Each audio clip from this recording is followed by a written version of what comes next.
আমার ভিডিওটা হলো মা বাবাকে নিয়ে। তুমি যখন ছোট ছিলা তখন তোমার মা বাবা কত কষ্ট করে তোমাকে বড় করেছেন। আপনাদের কাছে আমার একটা অনুরোধ, যদি আপনাদের মা বাবা জীবিত থাকেন তাহলে তাদেরকে মায়া মহব্বত করেন। এখনো ভাই জীবিত আছেন, আপনাদের মা বাবা বুঝতে পারছেন না, তবুও অজান্তে তাদেরকে কষ্ট দিতেছেন। এইগুলা ভুলে যান ভাই।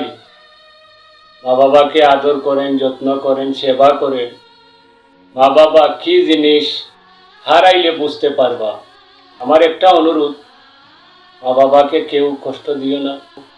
আর যাদের মা বাবা দুনিয়াতে নেই ভাই, সবাই বেশি বেশি করে তাদের জন্য আল্লাহর কাছে হাত তুলে দোয়া করিয়েন।